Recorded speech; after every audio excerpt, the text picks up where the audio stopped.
Hi, and welcome to Gardner Camp. Tonight we're going to go on a nighttime adventure, a night hike. But before you go on your night hike, you need to prepare yourself with a few items. First, bug spray. Second, you need to bring a source of light.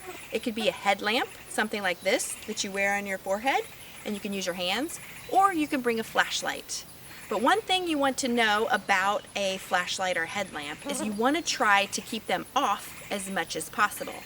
Human eyes are not adapted very well to low light or dark situations. So you want to try to keep them off so your eyes start to adjust to the light, and you can either see more things and you can hear a lot more things in the dark.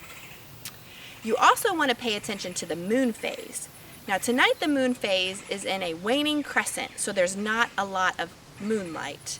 You might want to wait to go on your nighttime hike when there is a full moon, so the moonlight lights up your path and you can see a lot better. So let's get ready to go on our nighttime adventure.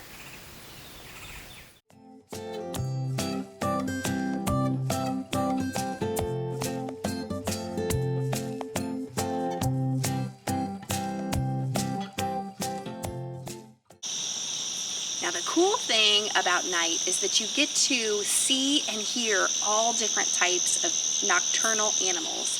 So nocturnal means animals that only come out at night. And why do they do that? Well, sometimes during the day there's other animals out, so they want to wait till the night to come out so they can find food and things like that. Also, salamanders and certain types of amphibians, they have really thin skin. So at night it gets a lot more humid, so they want to come out when their skin is not going to get dried out. Also, you have owls that come out at night, and they want to feed on all different types of rodents, mice, and amphibians that come out at night. So they hunt at night. Now, all of those animals have different types of adaptations or different parts of their body that help them with surviving at night and hunting at night. So for instance, an owl has tufts of ears, really large eyes, and their flight is silent. They have special feathers and really large wings, so when they fly, nothing can hear them.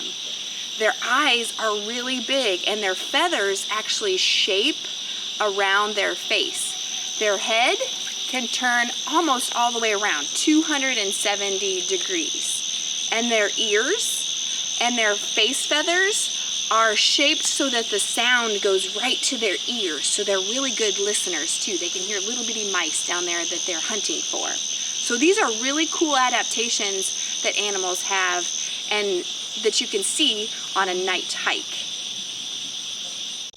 Okay, we're walking down the trail here at Gardner Camp, and I want to talk a little bit about why animals' eyes glow. Animals, unlike humans, actually have an extra layer in the back of their eye that's reflective. So when the light goes into their eye, it bounces back and forth several different times. And that light that bounces back and forth is what you see when you see their eyes glowing. Now, human eyes do not have that. We don't have that extra membrane, so our eyes don't glow. So you might see, if you shine a light on a possum or a deer in your headlights, you might see those eyes glow when you see that light shining on them. It's that light bouncing back and forth. Isn't that crazy? All right, we're gonna keep going on our night hike here. Another thing that you can do while you're on a night hike is listen really closely. There are all different types of sounds that you can hear in the woods if you're going on a night hike. Right now, if you listen, you can hear different bugs, you can hear frogs calling, sometimes you can hear birds that are making different kind of noises, maybe animals rustling around in the grass. So animals that are nocturnal, like we said earlier, have adaptations. So a few of the animals that have excellent hearing are bats, which have really large ears. There are deer that are active at night, and they also have really large ears.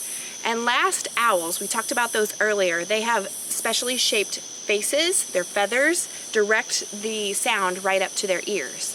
So let's take a listen here for a few seconds and see what we can hear in the woods.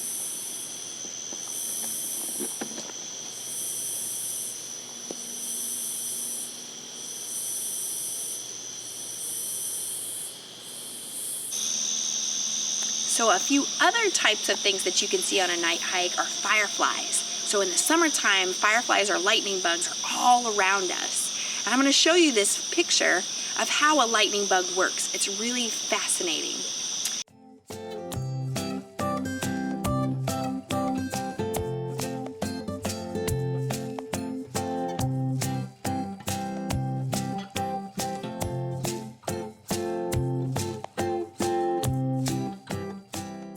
All right, we've come back from our night hike and we collected a lightning bug or a firefly. And this is a very common lightning bug in this area. They fly in a J pattern, so if you're outside searching for them, you can see them in the open grass or you can see them in the woods, but you'll see that they fly in a J pattern. Now, these creatures light up, which is called bioluminescence. So they have some really cool features on their body that allows them to light up. They have reflector cells, they have a special chemical within their body, and they have a see-through exoskeleton right there at the bottom where you see the yellow area of his body. So those are the things that allow this lightning bug to light up. Now, the reason why they light up is actually to attract a mate. So they light up with different patterns, and whoever likes that pattern, they pair up with and reproduce. So that's why they do it. So that's kind of a cool thing. So these little beetles are very safe to catch. They don't bite, they're not poisonous. They're really fun to catch and to put in a jar and observe for a little while, and then you can set them free. Thank you for joining us on our night hike, our first nighttime adventure. I would like to challenge you to get outside in the dark and see what kinds of things that you can hear, and maybe see what kinds of things that you can catch, maybe lightning bugs, but just spend some time outside. We'll see you next time.